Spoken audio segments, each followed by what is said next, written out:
This episode was made possible by our generous patrons.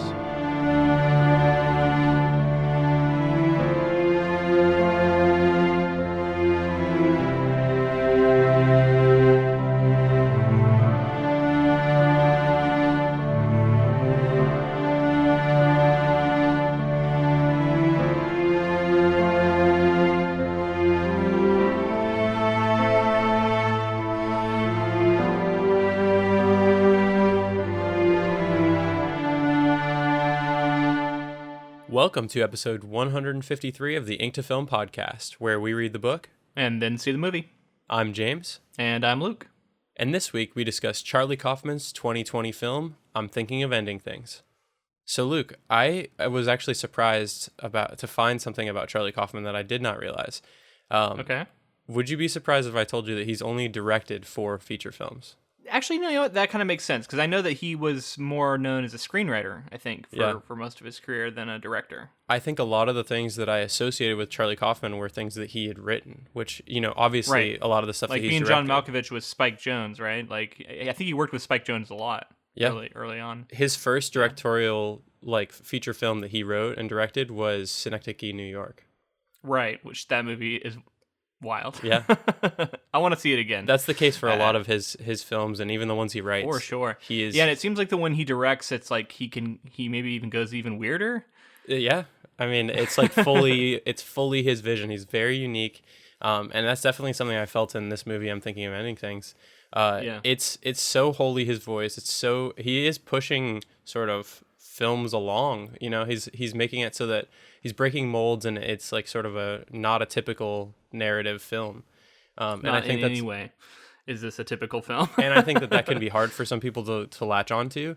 But this movie also kind of addresses, you know, how familiarity can be dangerous and stuff like that. Like there's a lot of philosophical things that are talked about that originality is something that I feel like comes up a lot in his work, like the concept of like pursuing originality and authenticity, and then also like how difficult and perhaps even like futile it is to do that. Mm-hmm.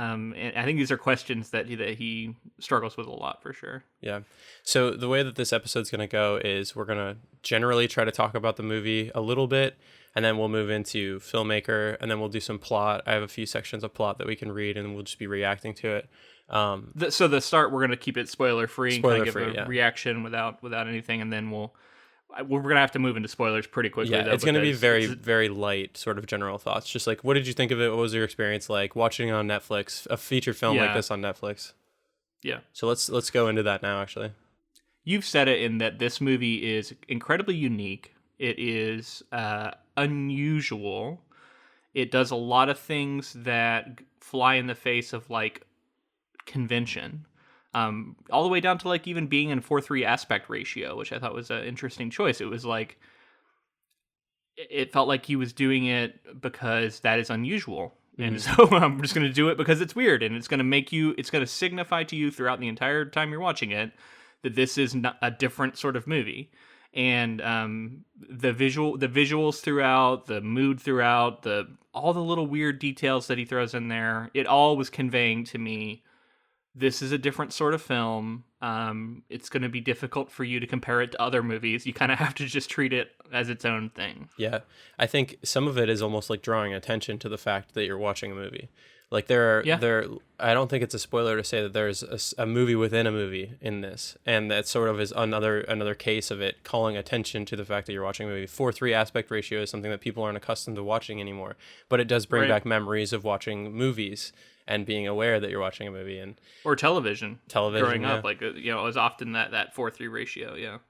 Yeah, so what was it? I mean, there have been some massive directors on Netflix up to this point. What did you think of seeing Charlie Kaufman on Netflix?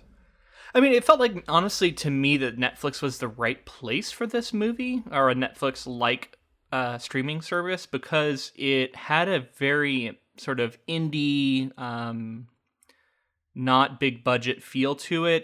It's because it felt like it had aspirations to be exactly what it is and not be a blockbuster. This movie is not trying to fill theaters across the world. You know what I mean? That's not really its goal. It would be very difficult for this to come out in theaters and do well, and be widely seen. And I think that's something interesting we see with streaming now is like the platform allows for movies that wouldn't have been as accessible to people to be very accessible. And even though it might be a harder watch, maybe in terms of like what you're familiar to, you're more likely to give it to sort of go out of your way to watch something if it's just a click away rather than going to the theater. And in that way, I think it's great to be able to like expose people to different sort of, art. Absolutely. And as far as the adaptation goes, this was one of the few times, and this has happened a few times for me, but this is definitely one where I felt like I wish I could have seen this movie without having read the book first. But also, I wouldn't trade that I read the book first. I wanted to have both experiences somehow, even though it's impossible. I wanted to have amnesia just for a while I was watching the movie and then come back. Now, I will say the perspective of having read the book really did help me, I think, understand the film more than I would have otherwise. But I didn't get to go into it like I assume most viewers do, going, what the fuck is happening in this movie? Because I think I could feel that is where most viewers are going to be at. Is just going to be completely like thrown for a loop. You just have to give yourself over to Kaufman and like have him take you on a journey, because if you're trying to like, I mean, and I think it's kind of the same way with the story that we read. Like it was a situation where we could kind of pick up on hints of what's going on, but in the medium of film, it can be really tough to convey stuff to an audience. And if the audience is like, and that's another thing. If I was watching this movie in a theater, there's a chance that I would have been paying even more attention, whereas like sitting in your house streaming something there can be other distractions. Dog jumps up on your lap, somebody's in the kitchen, something like that. So like there's pros and cons for sure.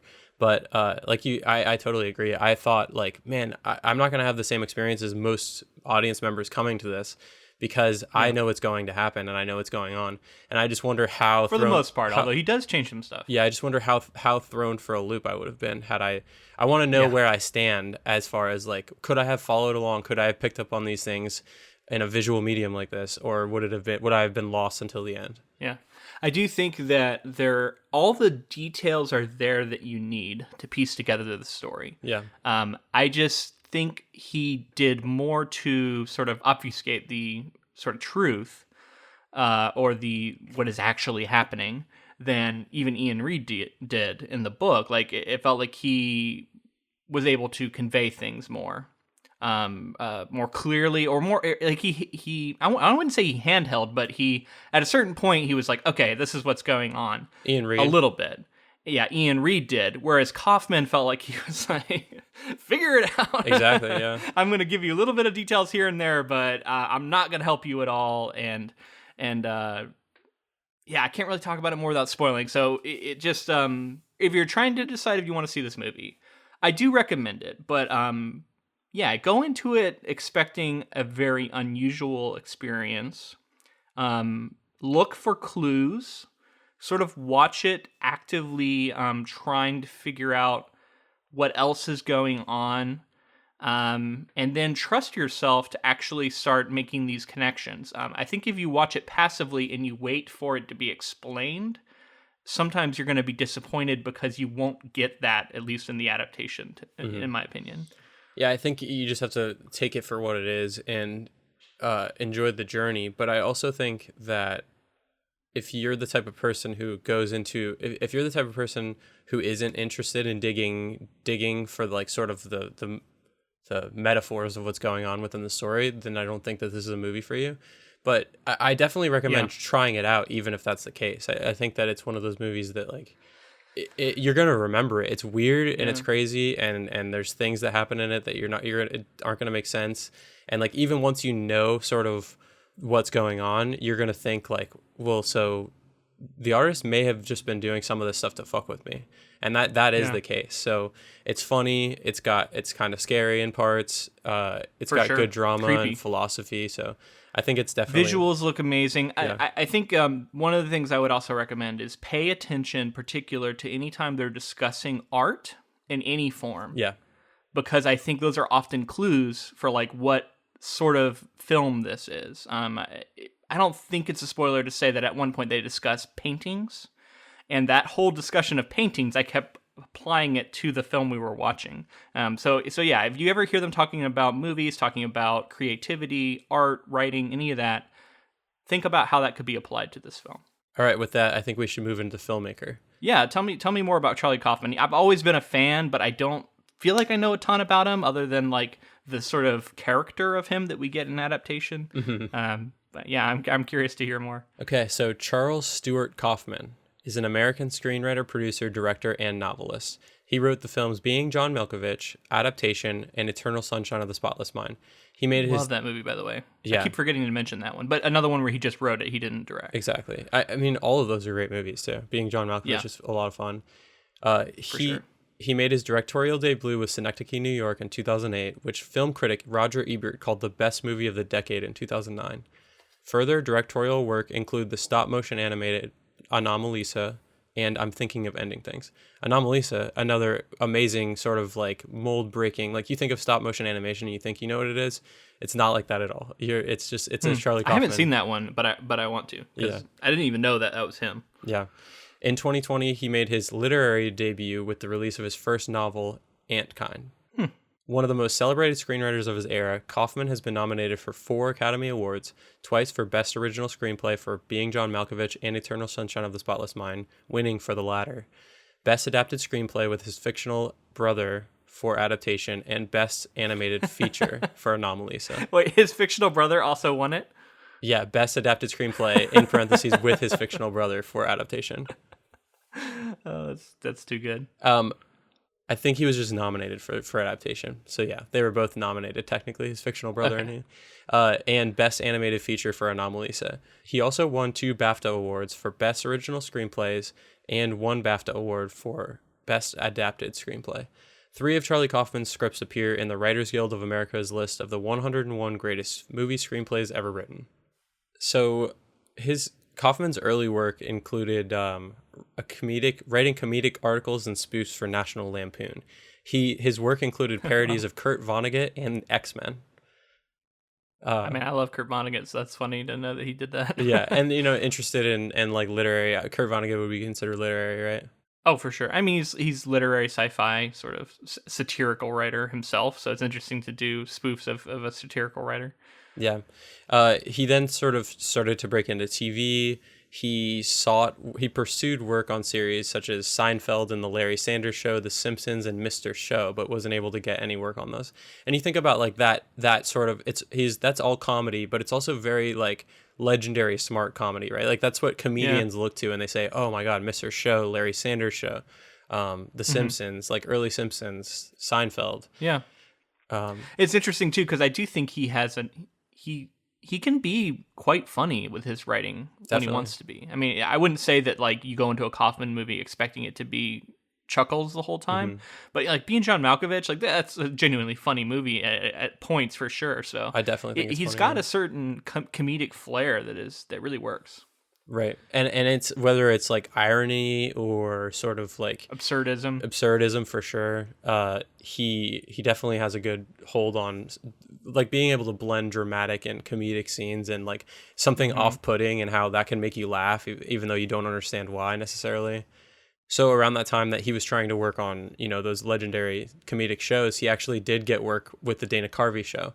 And I don't know how much you know about the writers and people involved and performers of the Dana. Wasn't Conan O'Brien on that one of the writing team on that one? I don't know about Conan O'Brien, but it was Louis C.K., Robert Smigel, Greg Daniels, Stephen Colbert, and Steve Carell. Oh, okay, yeah, that's who it was. I was thinking of. I think it was Colbert who I was thinking of. Right. But yeah. So like, I mean, think about those people. Went on to do a lot comedically and even dramatically with Steve Carell and running shows, Greg Daniels, that kind of thing. And then he tried to get some pilots done for Disney, tried to get some pilots done for HBO, but eventually he decided to sort of shift into films and he wrote the screenplay for Being John Malkovich, got in touch with Spike Jonze. That's so wild that was like his bit for like his break into the scene movie, because that movie is so ambitious and so meta and just bizarre. Yeah. I don't know. That's impressive stuff. And I think it's cool to think about somebody that's in comedy, interested in this like deeper comedy, like not surface level, and to shift it and have it be, yes, comedic in nature, but also like just a fantastic film, like just like heady concepts that like people weren't doing at the time, and kind of breaking what people think movies can be, and like fourth walls, and especially. And I don't want to take anything away from Spike Jonze too. Like we covered him with Where the Wild Things Are, and I don't think that's his best movie, but like that guy's a great filmmaker. I mean, Her has got to be in my top like 25 movies ever. Really? Yeah, that movie's amazing. I haven't seen it, so yeah. Another one of those movies I somehow missed. I also like to see like really interesting artists come together, like Spike Jonze and Charlie Kaufman coming together is a marriage and made in heaven. Like that's the sort of stuff that you want to see, is like two people that you respect individually come together and make something like that. Well, and that's a good segue into talking about this adaptation, because this is not an adaptation in the sense that Adaptation the film was one. This is a lot more faithful. A lot of the meat of this story, a lot of the words on screen that come out of these actors' mouths are written in the book. Yeah. There are certainly lots of additions, but I thought it was interesting to see Kaufman do a pretty faithful, relatively, adaptation. Yeah, and it was. I do want to say, as we shift into this is going to be our spoiler warning. We're going to start moving into plot details. We're going to start moving into spoilers here. So if you haven't seen it and there are many spoilers to be had. So if you are interested in it, I would suggest checking out and coming back once you've seen it.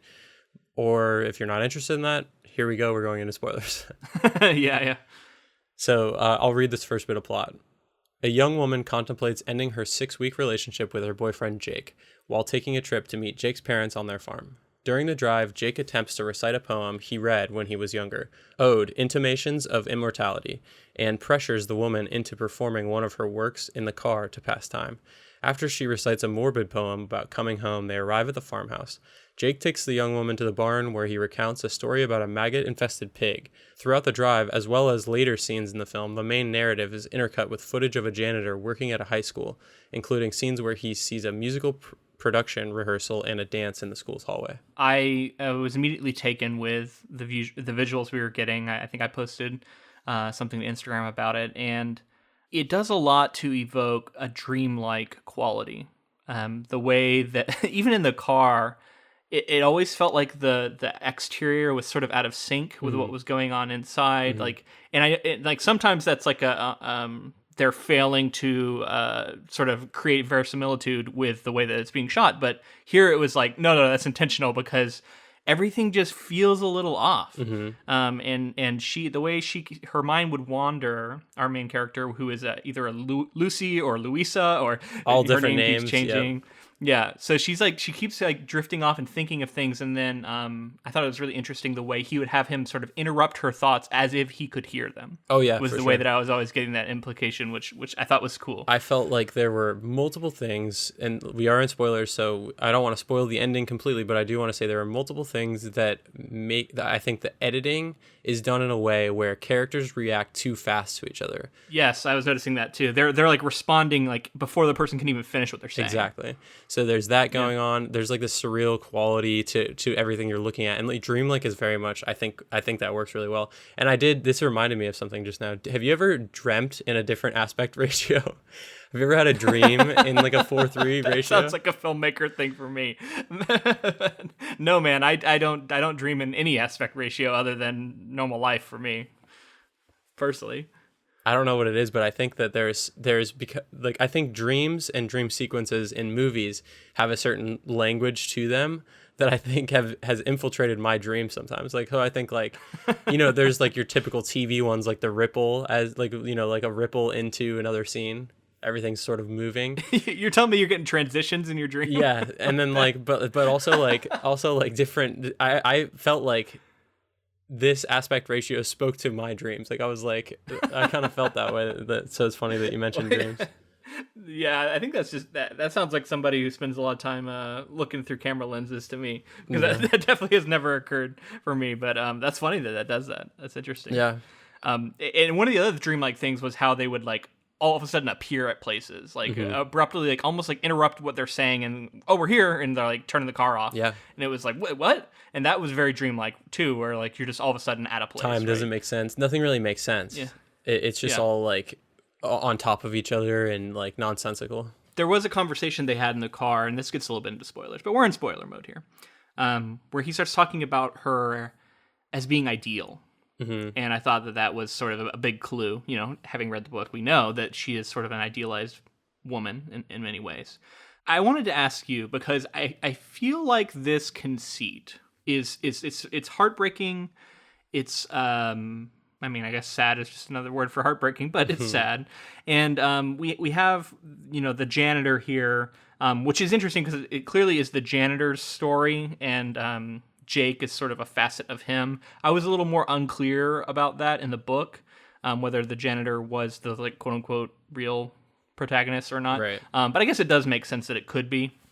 But in the movie, at least, it felt like he was. And the idea of this idealized woman being sort of the main character of this film and then not even being quote unquote real, it does feel a little bit problematic to me. Like it's a little bit sexist. I don't know. Mm-hmm. Like, and it's okay. To me, it's okay because it's like the character is...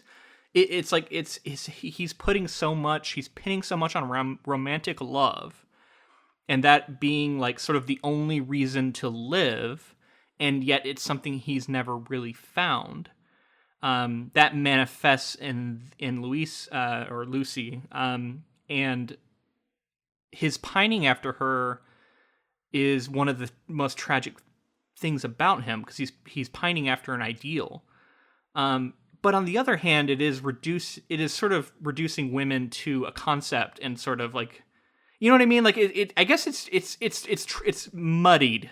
And I just want, I could see people watching it and being frustrated. Like if a woman watches this and being frustrated. Right. Especially that's who she is. And I would say especially from a sort of surface level viewing of the relationship between these characters, if you take it at face value, for sure.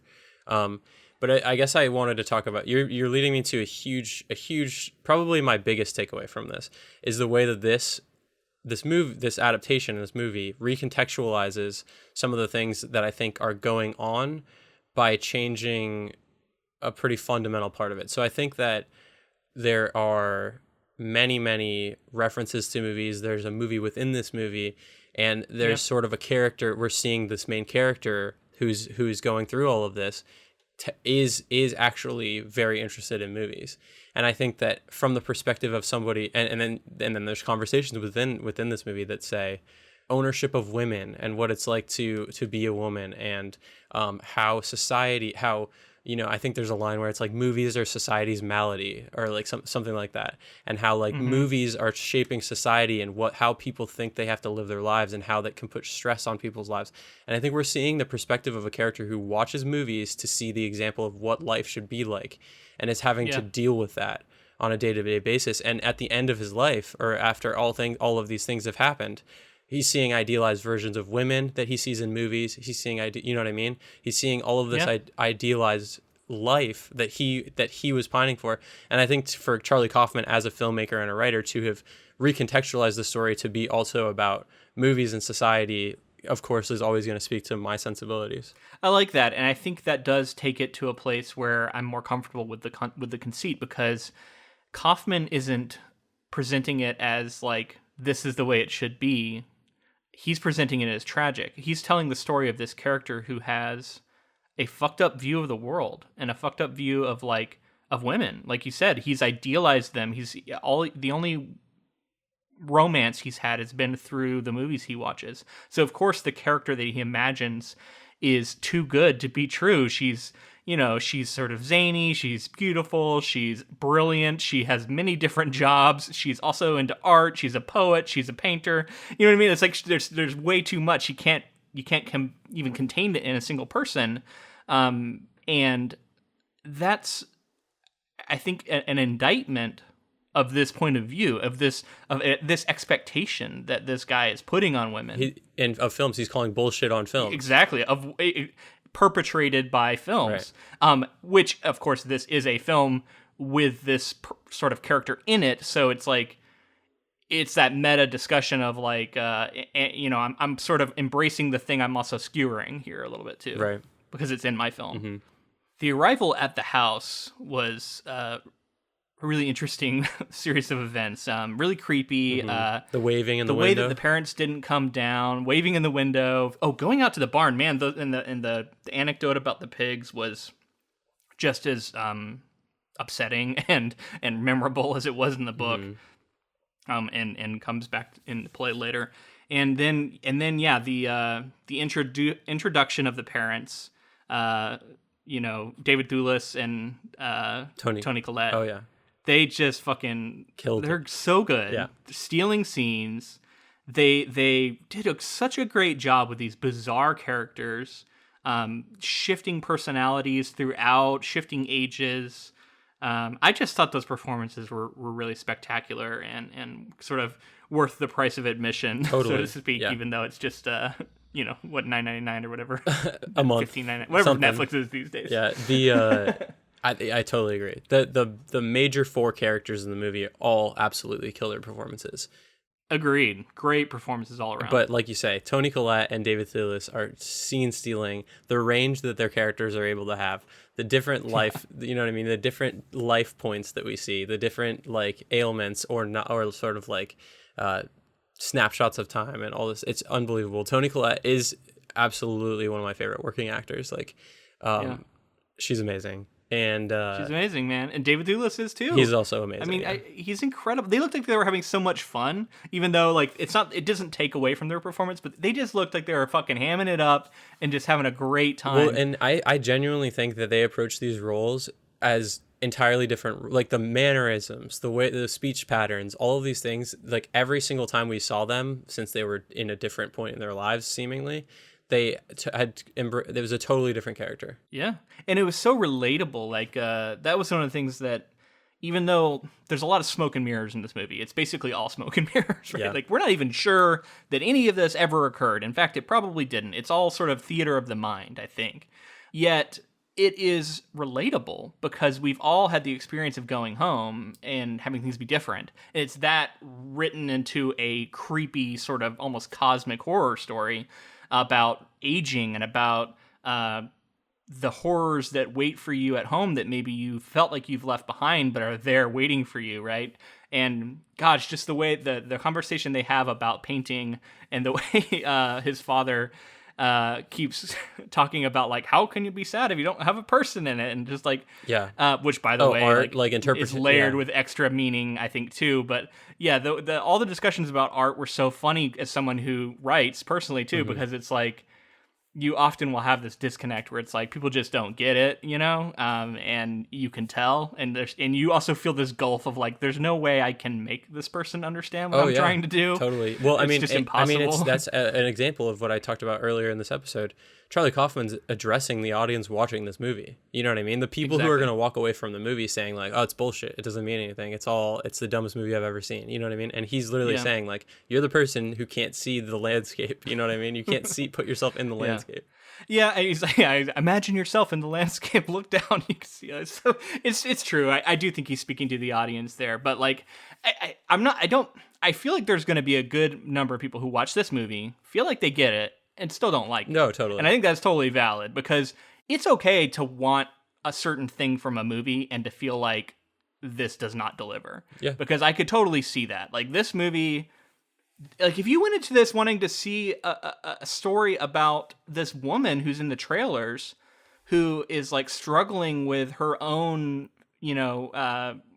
mortality and maybe her own mental state, and then there's sort of this bait and switch happens, and it's all about this janitor, I could see that just turning you off on right away, no matter what else goes on. Like, that's not what you signed up for. Right.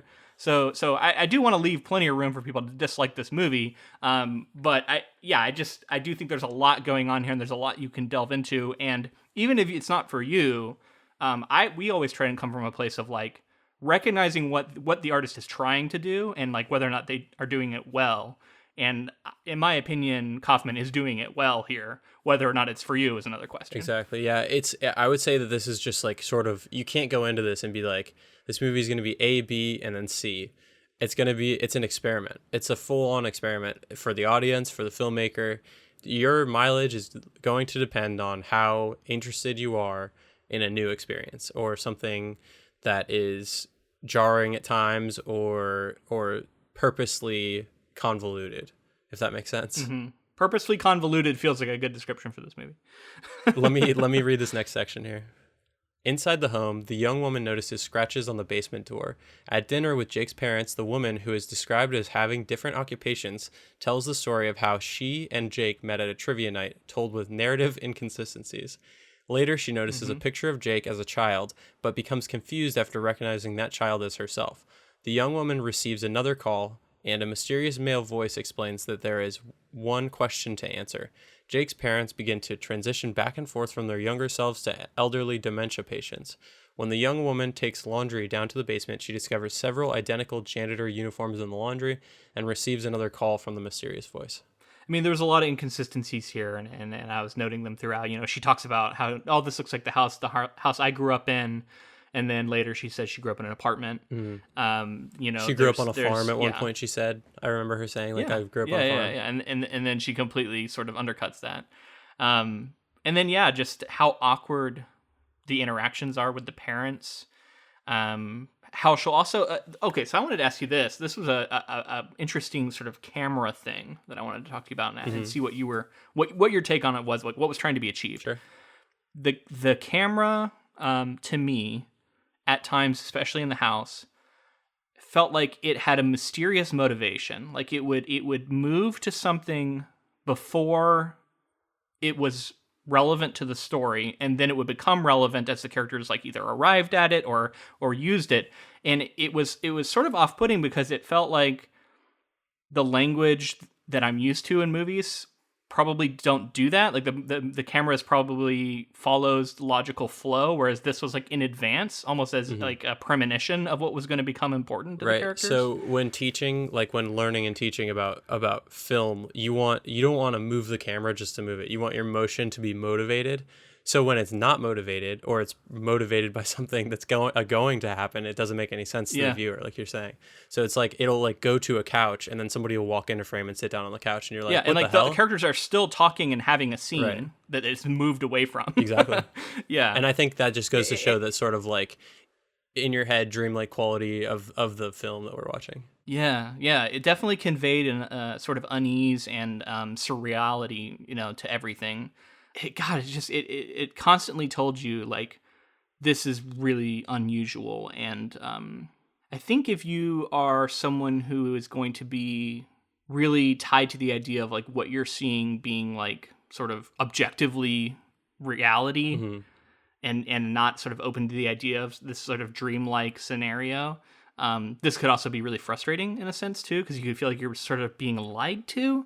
But in my opinion, he's tying it back more to that impressionist art, which, like, you know, the dad, you know, hysterically says like, I could be an impressionist artist, and you know, like so many people have that attitude about it. I mean, people say that, yeah. I mean, I've heard it come out of people's mouths. Yeah, and it's so cringy to like people who actually do that, because it's completely underselling or misunderstanding what goes into it. And I think again, that whole conversation to me was very much about this movie. It comes down to like, are you someone who can understand art, or are you someone who is more analytical on things? And I'm not saying that it's an either or. I'm just saying like it might be a spectrum or something like that. And I think that there are people who haven't had the exposure to something to sort of, or like have been confronted, because I think art is all about questions, right? It's all about like what questions you're asking about it, what questions it's bringing up in your mind. And if you haven't ever used that muscle before, you literally might not have the sort of language of art in your mind to even like attempt to engage with something like that. So that does bring me to another point, though, I wanted to make, in that this movie does feel a little bit pretentious. Yeah. And this conversation feels that way, too, a little bit to me. It feels a little bit like, you know, you either get it or you don't. And if you get it, you're cool. And if you don't, you're not. That's not what I'm saying, yeah. And I know we're not trying to say that, but like the movie kind of is like that. I can see it, yeah. And so when we're talking about it and we're saying that we got it and we're saying that we liked it, it kind of feels like we're trying to be sort of elitist about it. Like, you have to understand this kind of film. Yeah, we don't want to be like gatekeepers of the knowledge or anything like that. I think it's more about like, as people are exposed to it, it's not like like I said, I think it's a muscle that you like, you're exposed to it, and then it's sort of like a level, like you go up a level, and I think, and that's what it's been for me my whole life, because it's like I wouldn't have understood this, years ago. So I don't, and I don't blame anybody for not. I would like to see people who are willing to engage with something, and I think that willingness will allow you to engage with it further and further and further as time goes on. Yeah, I mean, like, I guess that's where I'm at too. Like, I want to invite people genuinely to embrace things that are challenging to them as a viewer. Now, I understand not wanting to watch that stuff all the time. I wouldn't want to either. Right. It would be exhausting. Sometimes you just want to watch a Marvel movie and feel entertained, like. But like every now and then, like something like this, I think is really good for us as people who watch movies and study art and read. Every now and then, it's okay to read or watch something and have it be almost incomprehensible, and to feel like you have to really work at it to figure out what's going on. That's something that I always like. I'm always bummed when I hear people say like, I never watch a movie twice or something like that, because I think like I know that people, because on a surface level, like the plot and what's going to happen within the plot, but are you willing to engage with the things like how the director placed the camera? And maybe this is just like something people who aren't interested in film aren't interested in. Some people just want the entertainment value. But repeat viewings for me are always, if I absolutely hate the movie on every level, a repeat viewing might not be fun. But if I enjoyed a movie and it's been 5 or 6 years since I've seen it, rewatching it, you're gonna find something new. Like you always do, no matter how many times you've seen something. And that's why I like to hear people who are like, oh, I didn't like it my first time, but I gave it another shot, watched it again, and I think I got more out of it. And maybe you still don't like it, but it's the sort of pursuit of trying to engage with things. So how about that film within a film that was directed by Robert Zemeckis? I know, that was so funny. I can't tell if he's taking like a full-on shot at Zemeckis, or if it's sort of a love letter to him. Yeah, I don't know. I was going to ask you if you thought that was a slight at Robert Zemeckis, or I have not. to assume it was. It was probably like a playful nudge, if anything. I'm sure Zemeckis is going to laugh if he didn't already know. Zemeckis is like Back to the Future, right? Yeah. So which is like one of the most iconic films ever, especially in America, and it has a lot of this sort of like, I don't know, a lot of these kind of romantic tropes, I guess, that he was playing with. There might be other specific movies maybe he was lambasting, I don't know, with this, because it's after this sort of diner scene where this guy like loudly proclaims that the waitress is actually a vegan and you don't even know, and then she gets fired, but then they're like sitting together outside and like they hold hands, and then it's like directed by Robert Zemeckis, which was pretty funny. And then it's all sort of within this movie. You know what I mean? Yeah, because like the janitor is watching the movie. That scene, exactly. Yeah. And then at times, she even, like, the actor who's playing the love interest in that movie swaps out with our actor here too, right? Like throughout the film at times, and it's definitely trying to say like this is his idealized woman, that he's built on the like lies that media have told him. And then I think it's really telling and really sad how he really craves acknowledgement. He wants someone to give him credit for the work he's done, for the life he's lived, for the thoughts he's had, and he wants someone to love him for it. And all of those expectations are just built into this woman that he's created in his mind, essentially. That's my read of it. How about the voice, mysterious voice? Like, obviously we know what it is having read the book, but you hear the voice in the very beginning of the movie. There's like a man like looking out a window as she's like getting in the car to go on the trip. I think it's the janitor first, and then it morphs into Jake. Okay. Right. I think at one time it's the janitor, one time it's Jake, but both viewed from behind. Okay. In like that, like you're saying, like as they're like he's looking out the window at her. Yeah. Gotcha. Very interesting. Yeah. They're both from behind, so you don't ever see their face. Right. But I'm pretty sure it was both of them. Gotcha.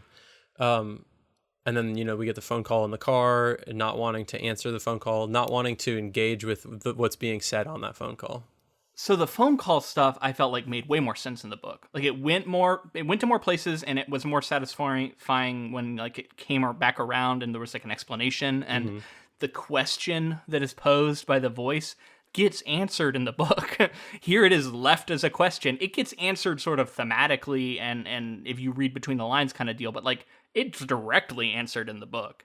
Because the question is said to be all living creatures, especially people, I guess, are asking themselves whether they want to go on or stop. And at the end of the book, he answers it that he wants to stop. And that's when he commits suicide.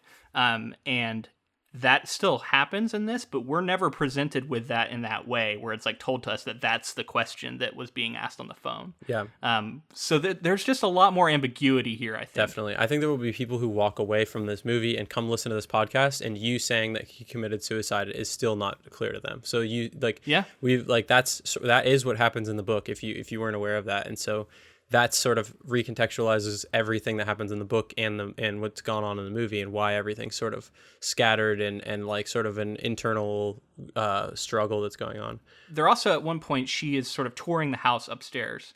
She goes into Jake's bedroom, and I wrote down some of the things that we see because I thought they were all really interesting and telling. And it's like, I paused it, which is something you can only do in Netflix. If you were watching this in a theater, you wouldn't be able to do it. But we see Jimmy's ashes, which is the name of the dog. So I think that that's very telling, right? We see a book called Elements of Physics, another book about virology, which she has mentioned being a virologist at a certain point in time. We see a collection of Wordsworth poems. But then I thought a really interesting one was the film A Beautiful Mind. There's like a DVD of it, I think, sitting on top of it, which if you've seen that movie is all about sort of a shattered psyche. I'll just leave it at that, which I think was deliberately told because I saw at the very end of the movie, because I don't know if you watched all the way through the credits. No. Yeah. So you watch all the way through the credits, it's like blurry for a while, and then it actually crystallizes for a minute, and you see the scene again.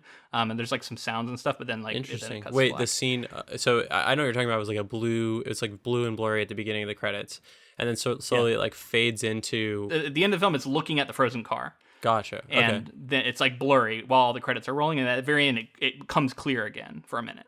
Gotcha. For like a few seconds, I guess. Nothing really happens except for you hear, it sounds like another car arriving or something is all you really hear. Gotcha. And then it cuts to black. Gotcha. But what I was trying to say was, in the credits, it specifically says like, A Beautiful Mind licensed by blah, blah, blah, blah, blah. And it's like, gets a credit in the, you know what I mean? So they had to pay to get that the permission, movie in the scene. And, or at least get the permission. And that means to me that like it was important and it was put there for a reason. Definitely. Also, The Thing is a movie that is on there, which I thought was interesting. interesting. Yeah, it was in there. Huh? There's a bunch of red titles with white lettering that had like kind of weird names, which to me felt like memories or something. But one of them was called Unforgettable Mishaps. Mm-hmm. One was called A Futile Effort at Success. One was called Lasting Memories of Sorrow. So there's a bunch of these like weird stacks of these like I assume are like Jake memories or something. Yeah, like the annals of the memories and the minds and sort of like bookshelves and that kind of thing. That's interesting. Yeah. It felt like she was touring Jake's mind essentially, or the janitor's mind. And then she does find the poem that she read or recited and finds that it's actually written in a book. So there's all this like wild stuff, which. I guess that's the one thing I'll come back to is that I'm never quite sold on the Louise and Lucy character. I think it's harder to get behind in a movie than it was in the book. But the idea of her being like almost a sentient being who is becoming aware of her own unreality and like, oh my God, like, why am I seeing this?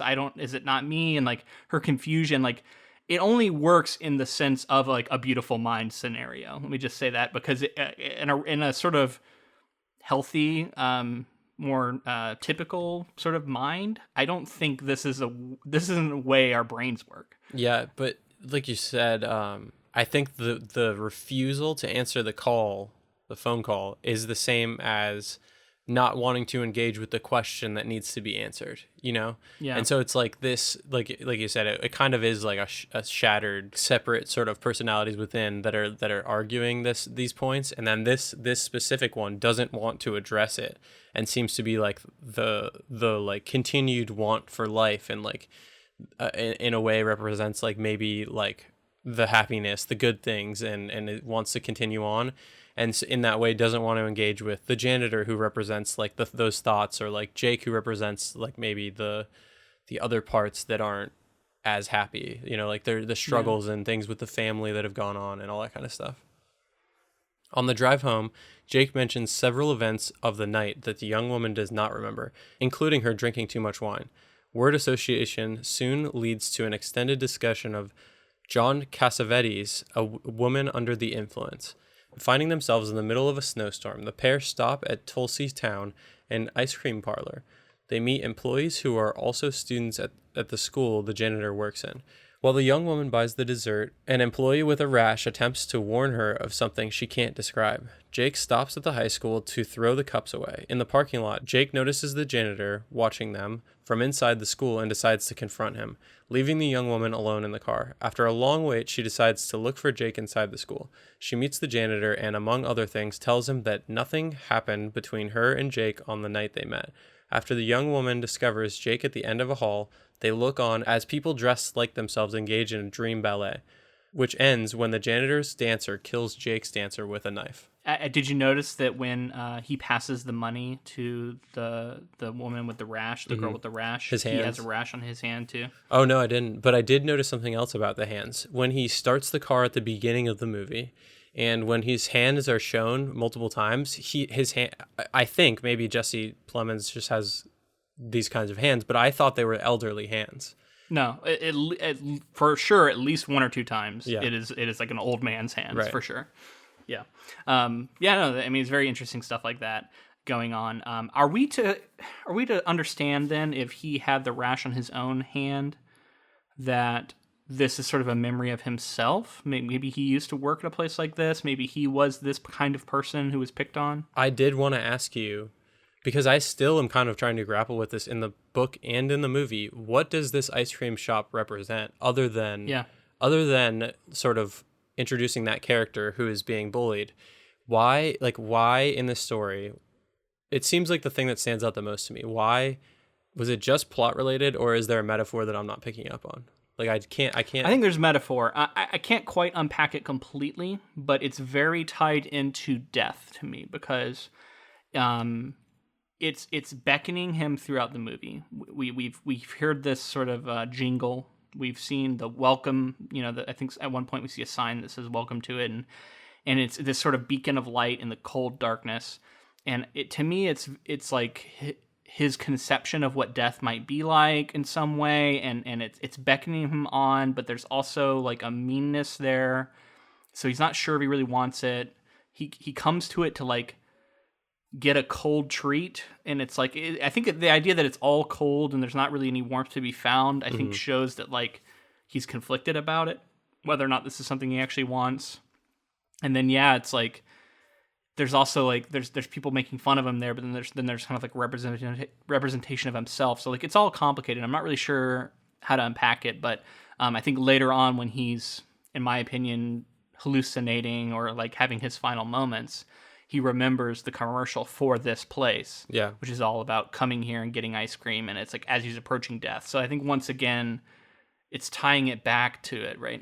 It's this like dream, like idealized version of something like the afterlife. I don't know. Yeah, and I know in this movie it's not Dairy Queen and blizzards, but in the book it's literally getting a blizzard in a blizzard, like going to get, and it's a Dairy Queen. So like I'm not really sure like how in a cold world, like you said, maybe there's something to do with like the cold world still seeking out something cold, like cold, death. I don't know.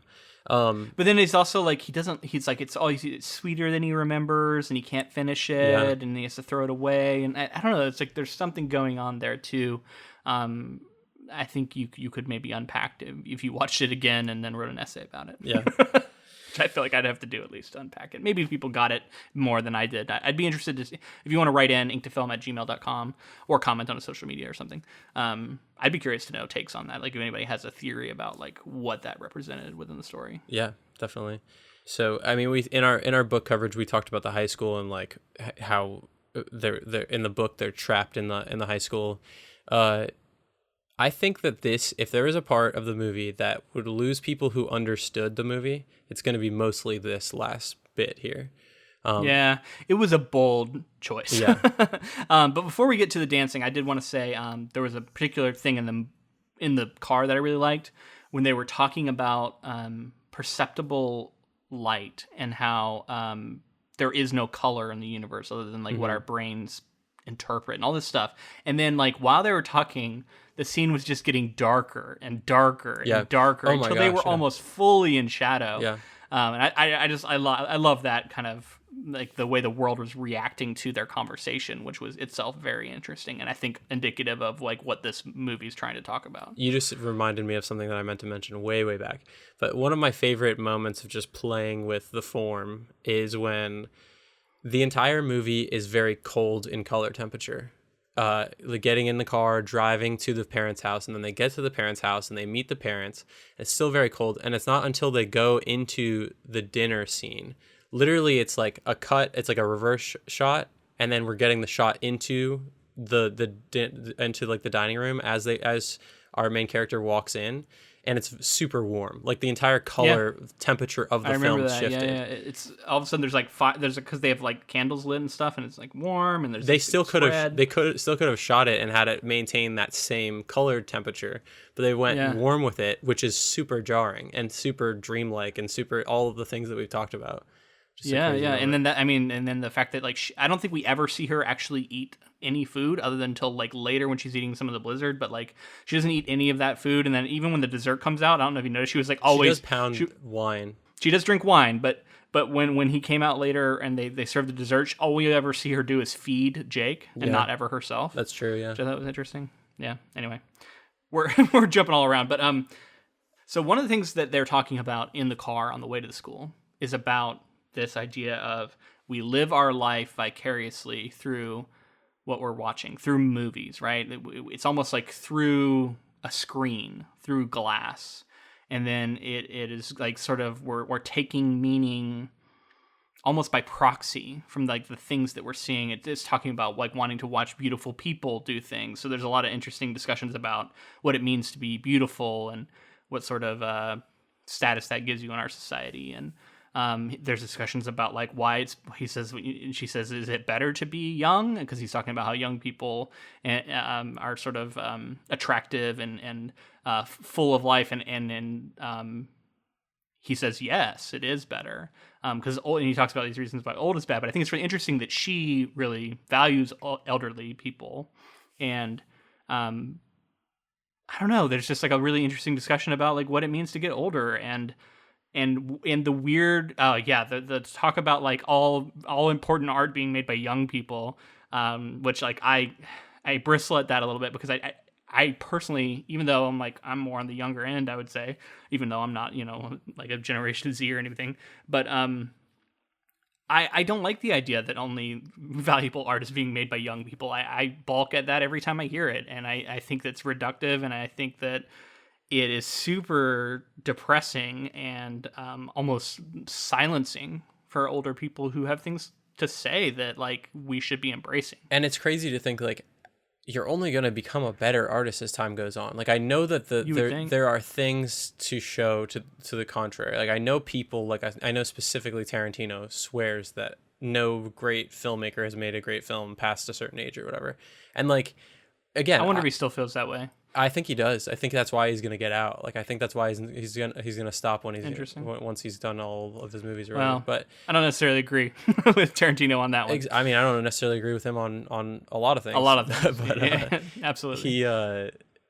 I just bring that up because it's like that some of the smartest people in the world are older than you, like are elderly people. They've been through more. They've experienced more. They've had more time to educate themselves on things. And so this idea that like a good art can't be made, and it also comes into the idea of like people, I guess as people get older, they probably have more money, and like something about the same thing was people say, well, like you have to be a struggling artist to create good art and all that.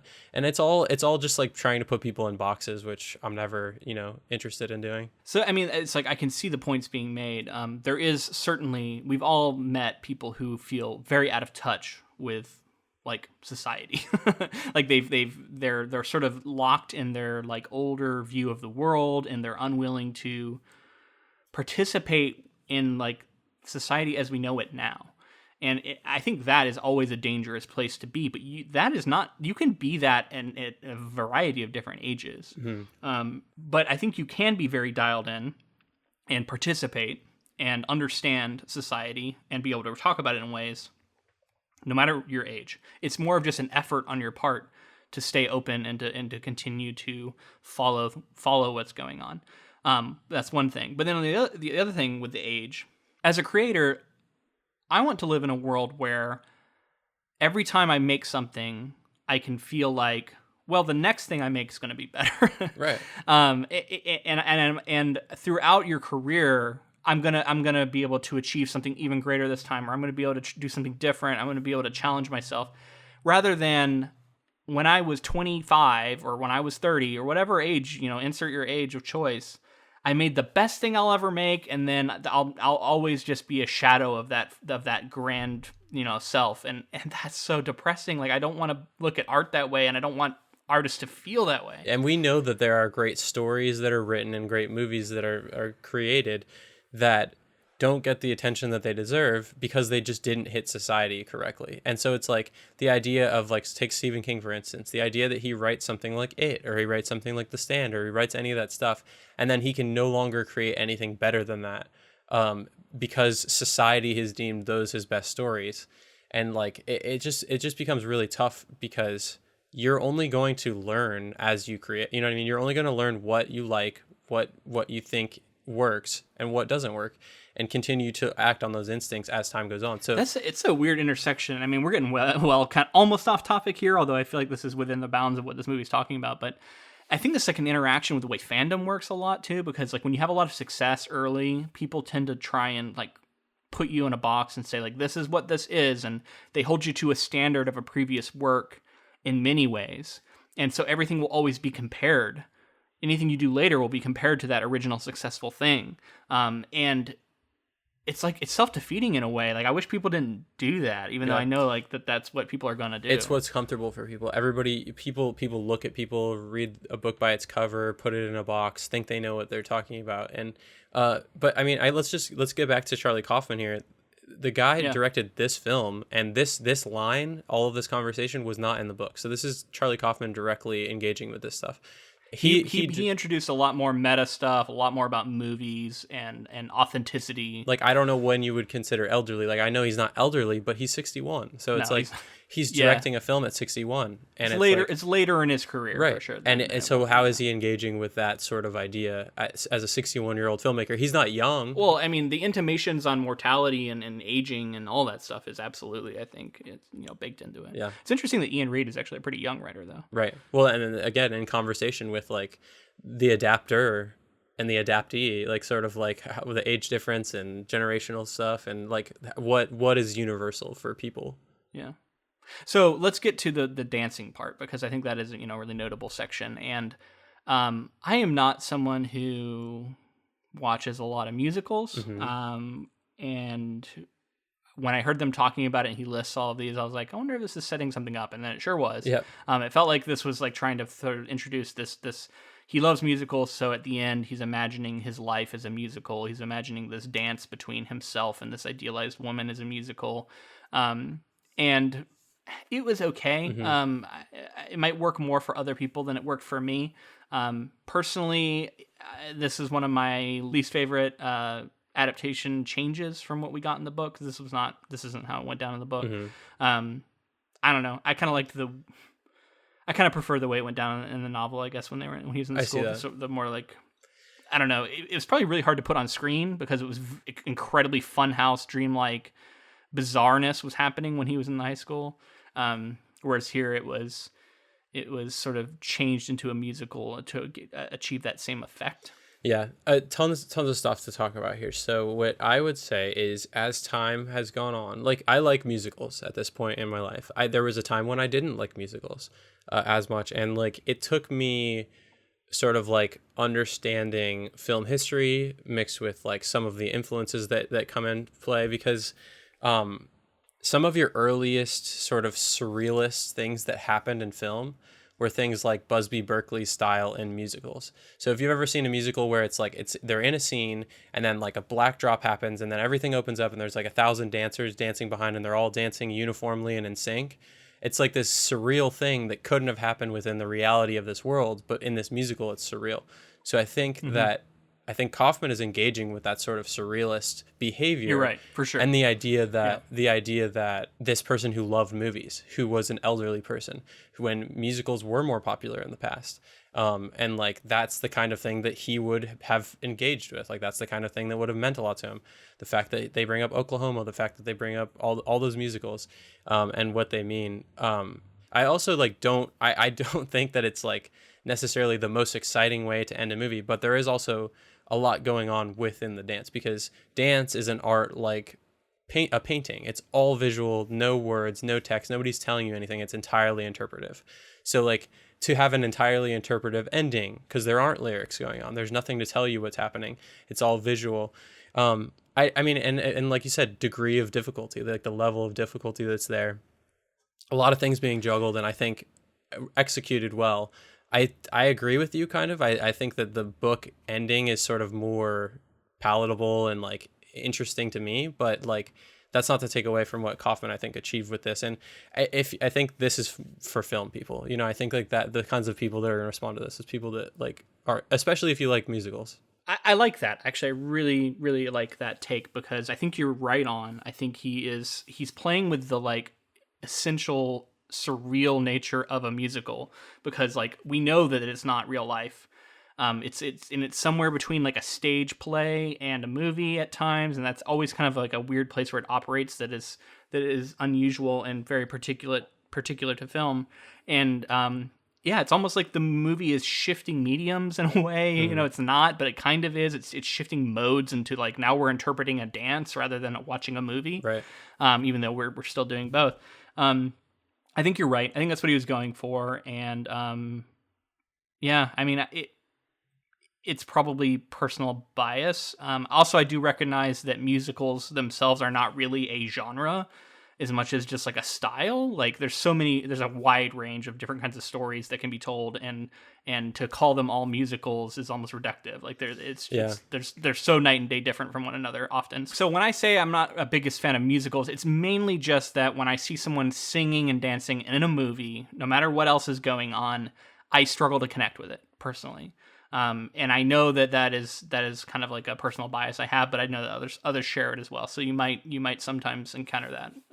You might encounter that at the end of the There's movie. definitely gonna be people who don't like musicals, but I will say, like with everything, exposure to it, I think will make you like appreciate it more. You know what I mean? Like everything. Yeah, absolutely. I think that's true. So the other thing that happens here at the end is our main character hugs the janitor, tells the story of how she never actually interacted with Jake, and I think that is Jake sort of coming to grips with the fact that she is not real and is more of this idealized creation. And then I love there was a line where she compares him to like, why would I remember a mosquito that bit me 40 years ago? And I think that does show like a little bit, if you want to like give the character of Lucy a little bit of credit, it's that I think Jake even recognizes that his imagining of her is fucked up. Right. And he doesn't actually know her, and he didn't make a difference to her. She doesn't remember him. He knows that. They were less than acquaintances. Yeah. You know what I mean? It was a glance. It wasn't even an interaction necessarily. So I want to say that that's him recognizing how fucked up this whole thing is. I did have two other little small sentences to read. Having finished his shift, the janitor suffers a mental breakdown and begins to hallucinate visions of Jake's parents, as well as an animated Tulsi Town jingle. He undresses and walks back into the school, being led by another hallucination of a maggot-infested pig who tells him that he and his ideas are one and the same and that he should get dressed. Yeah. So, are you familiar with paradoxical undressing? No. Have you ever heard of this? No, I don't think so. So this is a real phenomenon, and I think this is what he was referencing here. In victims who are sort of succumbing to hypothermia, about a quarter of them have been found to paradoxically undress and then do a behavior that I think it's called like hiding and burrowing. Often people will like go and like, get under a table or get under a log or something, and they'll like try and burrow into the ground, and they're found dead like that. Wow. Because you get to this point, it's very like you're probably going to die. And the theory and is it's also that, like animalistic, like it's very animalistic. Yeah. So the theory is that your internal core temperature shoots through the roof as it's trying to combat hypothermia. Even as it's like drawing you're losing all blood to your limbs, so you're starting to, you're gonna lose your hands and feet and stuff. But as this is happening, you feel incredibly hot, and then I think you also become very delirious and sort of out of touch. And so I think this is what we're seeing at the end of this movie. I think he decides to commit suicide, and much like he does in the book, except for a different method. He decides he's going to not turn the car on and succumb to hypothermia, which the Lucy character had previously mentioned, like, how long does it take to die from hypothermia? It was in her mind. And then as that happens, I think that's why he undresses. I think he's referencing this phenomenon. He undresses, and he looks like he's hot, right? Like, he looks like he's peeling his clothes off, because that's how you feel, apparently. It's a weird phenomenon. It's something that is very difficult to study because the circumstances in which it happens are almost always leading to death. So you can't really replicate that in a lab or something, obviously, ethically. So not a lot is known about it. But I wanted to ask you, like, is it worth it to try and like talk about what we think, quote unquote, actually happens in this movie? Because I have theories about like that, essentially, and that's I think he dies in the car. Yeah, I don't think he ever leaves the car. I agree. Yeah, I think it's all him. So he hallucinates the pig, and then him going inside, and then the big sort of award ceremony that we get at the end, where he sings and everyone claps for him. That's all a dream. That's all his like, and it's not just a dream; it's his death dream. And I think that's as he's going through the final stages of hypothermia, where he's like hallucinating and kind of going into this like euphoria right before death. Yeah. And then what waits for him beyond, I think, is an open question. The book actually, I think, ends on a maybe a more depressing note of like, it's more bleak, implying that maybe he hasn't found any escape at all. Yeah. Whereas in the movie, it felt like the depressing note is that he died, but I don't think we're left with the sense that he's like trapped in a cycle of eternal like self-hatred or something, which was, I don't know. So anyway, that was my take on the ending there. To respond to a lot of that stuff, I think the idea that he died in the car is backed up by the fact that like the snow that's caked on top of the car we look at that a lot. So clearly like he's still in there. At the end, I think that's the main thing to take away at the very end, is when it shows the car, it's like covered in snow. The door hasn't been open. If the door had been open, the snow would have fallen off. Some of the snow. Yeah, and the fact that it's staring at the car, I think, is also indicating like the body's in there. It's not inside. Exactly. Yeah. So there's that. I think this is a place where, again, if you're not picking up what Kaufman's putting down, super fucking weird. People are going to be turned off by this. They're going to be like, he's walking around naked with a maggoty pig in front of him, and like super weird. I get that. I understand that because it is weird, but it's also like, it represents a lot of the things that have happened throughout the story. He's likening himself to the maggoty pig. Right. He talks about life is difficult on the farm. He's saying, my life has been difficult. I feel like I am a pig who is filled with maggots and is being eaten alive. That's his own sadness and his dissatisfaction with his life. Exactly. And not to mention, like, he talks about like his father putting the pigs out of their misery and stuff. And like, he is obviously thinking of things like that. He's miserable. Which is super, super fucking bleak. Well, the other thing is I just thought of the frozen sheet. Yeah. Right? They're frozen solid. And I think that's another sort of like foreshadowing of what's to come, right? And she's worried about them. And he says, oh, they're fine. Don't worry about it. They'll be fine until summer or whatever. Like, don't worry about the frozen sheep. So I did have this last section. On an auditorium stage, an old Jake receives a Nobel Prize and sings a song to a full audience of various characters who give him a standing ovation. In the final shot, the janitor's truck is covered in snow in the parking lot. Towards the end of the credits, the sound of an engine turning over is heard. Yeah, that's what I was saying. So the engine stuff, I wasn't sure. Like, it sounded to me like another car, but I guess you could interpret it as maybe he didn't die and he was turning the car on himself. Crazy, but like... Yeah. It sounded to me like a different car driving up to find him. Gotcha. But I think it is. Obviously, it's ambiguous. So I think you could read it either way. Maybe he wanted to. Maybe Kaufman wanted to introduce slightly more hopeful note of like maybe he tries to commit suicide here but survives. Well, the somehow. ambiguity. But I would also say if you get to the point where you're stripping off your clothes and you're engaging in this sort of behavior, the chances of you surviving are basically zero. Well, like, are you going to be able to like comprehend the idea of putting the keys in the car at that point? You know, like it seems like I don't think so. I don't see how he could have survived. I agree, but there's ambiguity there if people wanted to read it that way. I wanted to engage with the Nobel Prize stuff. So he, you know, it's talked about like scientist, artist, all of these things. Like he's accepting a Nobel Prize as if he's like made a discovery, and then he shifts it into artistic singing, and then like, you know, all of the things that he wanted to accomplish and everything in that moment. And I also felt that the makeup was a very interesting choice for everyone in the crowd and everyone there. It's very like gaunt, like almost like ghost-like or skeletal. Yeah, what were they trying to do with that? Yeah. Is that like everyone dead? Is that like, you know, but and then again, it's like... And it's very stagey. That's his life there, though. Right? Like, it was very obviously makeup. It wasn't trying to like convince you that there was something other than makeup on their face.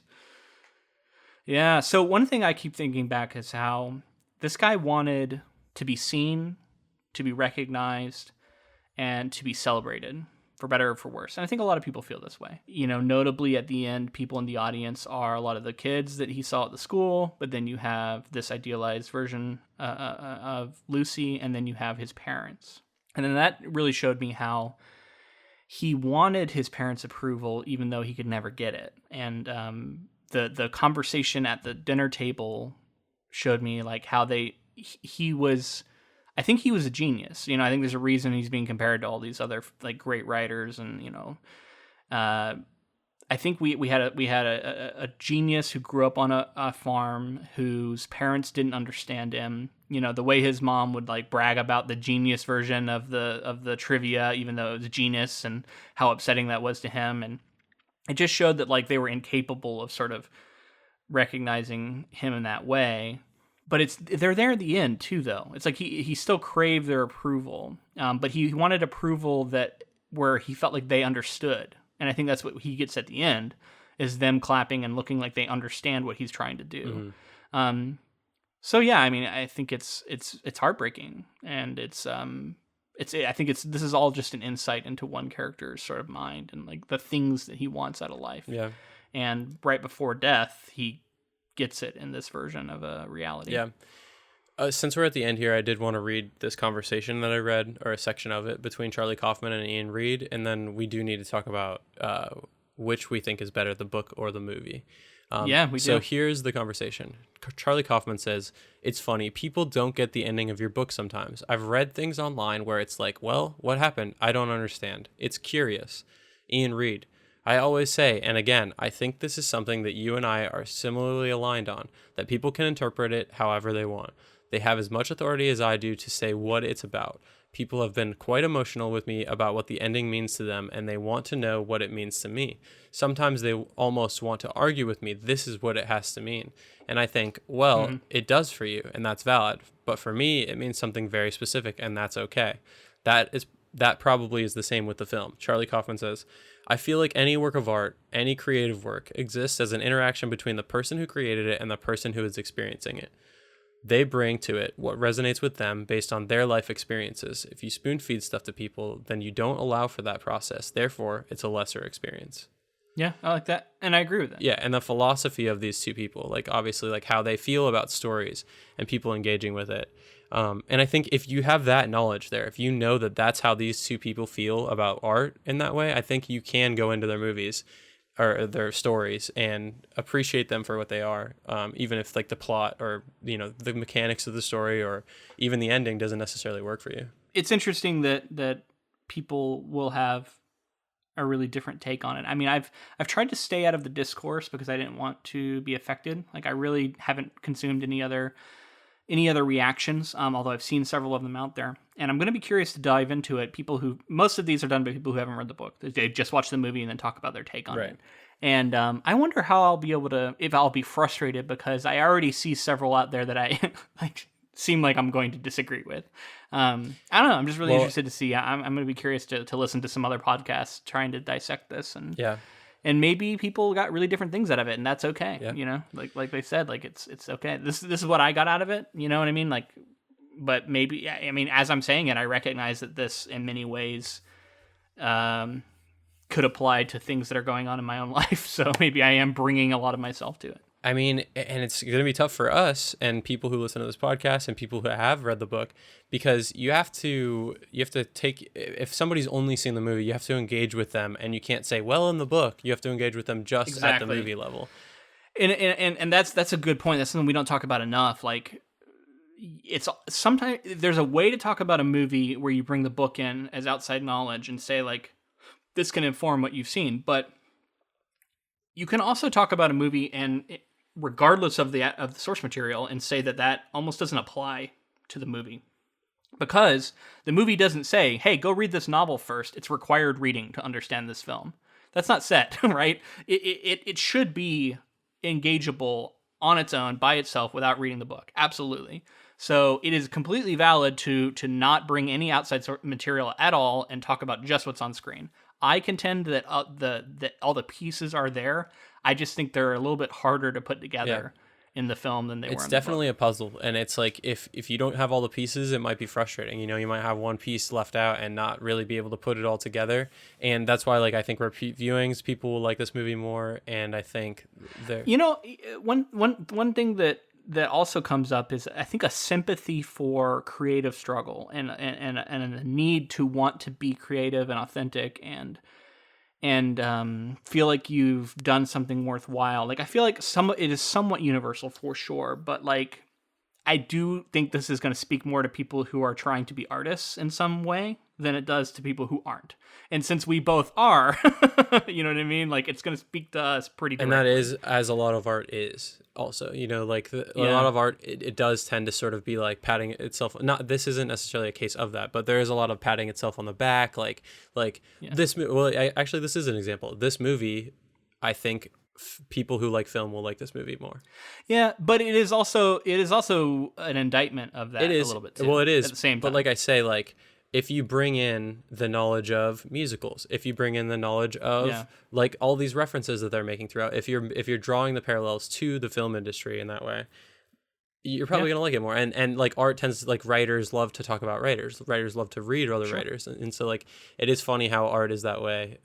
It's almost like we're just all sort of like an echo chamber, like sending art at each other and stuff. And that's directly in the movie, right? They talk about like the idea of like being authentic and how we're all just quoting each other, and then throughout the movie several times he'll say something profound, and then they'll say like, oh, isn't that a such and such quote, you know? So even though profound things are being said, are quoting someone else. Have you seen this? Have you read this? Like, we're all very much like just eating the snake eating its own tail kind of thing. Yeah. Which, like, and that's a cynical way of looking. A certain point of view that can be cynical and can be depressing, but like, to me, I have a lot of counter arguments for why that's actually not depressing, but I think we need to move into we're running low on time. So let's move into our judgment of which was better. Who wants to go first on this one? Up to you. I can go first if you want. Okay.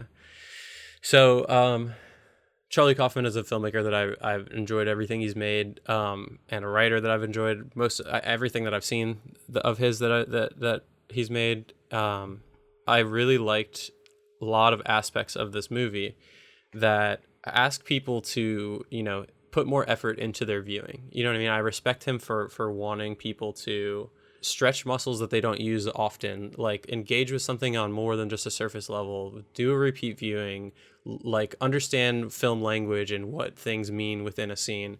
And for that reason, I'm taking the movie in this case, because I identify with that stuff more. And I think that he's able to do things that I think the ambiguity that he leaves in the film, I think that the way that visually he's able to play with it, it's always going to engage my brain and like make me feel like it's towards my sensibility. So I liked what he brought to it, but I did say in the book episode that this is one of my favorite books that we've read for the podcast. So not to take away from Iain Reid's book. I wasn't sure where you were going to go because of that. I kept remembering you saying that. So I was like, I wonder how he's going to go. And I thought you were setting this all up for a big, but. Yeah, but. So it's interesting. Yeah. So you went with the movie. Man, this is, I say this every time, but God, this is a hard one for me to choose. Everything you said about the movie is true. I thought this was a very good adaptation. I struggled because I know that I read the book first, so it's going to get sort of a boost in that a lot of the reveals are going to be at their strongest the first time you experience it. But on the other hand, I was able to like watch the movie with an eye that was really interesting, and like I could go back and read the book now, and I feel like I'd have a ton to bring to the novel for a second read that would be really fun, because I think they're both great and going to be highly divisive, and a lot of people aren't going to like them. But man, I like them. Yeah. I like them both. And it's honestly the closest I've come to just saying this is a tie and throwing my hands in the air. Really? It's the closest, but I'm going to force myself to choose. And in doing that, I'm going to give it to the source. I'm going to give it to Iain Reid because so much of this is his story. And he created it. And God, if I have to break the tie, it's going to him. I really loved reading the book. I enjoyed the hell out of it. And I'll give it to Iain Reid. I'll give it to them. And like we've said in the book episode, genre blending, horror, literary, like all of those things are very interesting. I think the book's scarier, maybe. Yeah, too. It is. There's definitely a lot of creepiness and off-putting and like weirdness going on in the movie, but it never got to horror. The creeping horror and dread was stronger, but because the janitor is frightening in the book, whereas in the janitor is a lot more likable and sort of. I don't know, like you don't hate him when you're seeing him on screen, whereas he was fucking creeping outside a window and watching her and like all this weird shit in the book. Anyway, that's another difference. But here we are at the end. What a fun project. I really enjoyed doing this one. I'm glad we were able to tackle it. We are going to be taking off next week. I want to go ahead and say that, but we're going to put out a From the Vault episode. I'm not sure exactly which one yet. We'll make that decision later. So you'll see it. You'll still get something. You're going to get a From the Vault. So like a previous patron exclusive will now be on the main feed. You'll all be able to check out. And then we are going to return with Lovecraft Country, which I'm very excited about. I can't wait. I've been hearing everybody talking about it, so I'm excited to wade into it and be able to start giving our take. We're going to read the book and see the show. Yeah, both, obviously. Can't wait. I think that project is going to speak to our sensibilities a lot. I think, we're very interested in this as a subject, and like the little that I know of it, I'm excited about, and then everybody's just raving about it, how great it is. So I'm so excited to get into the book and the TV show. So if you liked this episode, please let us know in the form of a rating and review wherever you found it. Maybe if you're on YouTube, make sure to like the episode, subscribe, stuff like that. This is just like these kind of like little smaller movies that maybe aren't as like widely viewed or read. We love doing, even though they're not usually our most engaged with episodes. So anything you guys can do if you like this sort of stuff to help us get more eyes on it. If you know somebody else who watched this movie and you think they might enjoy this coverage, share the episode with them. That would be great. So please do that. Yeah, and also be sure to connect with us on social media. We're on Facebook, Twitter, and Instagram, all of those at Ink to Film. Also join the Council of Inklings on Facebook because we post polls for upcoming projects that we might do. We post any sort of adaptation news that we see, any TV shows coming up based on source material, anything like that. It's a great way to engage with us, and you can send recommendations to us that way.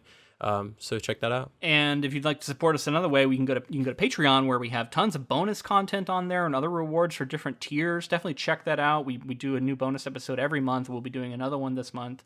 It's a great place, and just a couple bucks, and you can really help us out. Thank you to Ross Bugden for the use of our intro and outro music. All right, man. Time to go drive into the snow and get lost and wind up at a... Yeah. Well, and like...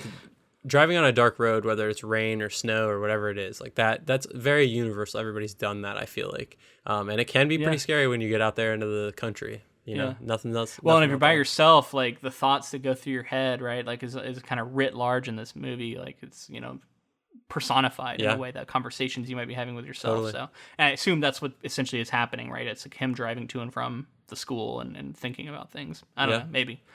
Anyway, it was a lot of fun. I'm glad we got to tackle some Kaufman. We'll be back with more Kaufman in the future, I think, because we really want to do adaptation, and then that's going to be a fun one to get into. Yeah. But this is just a little bit of a taste of what we might get into with that one. But until next time. Thanks for listening.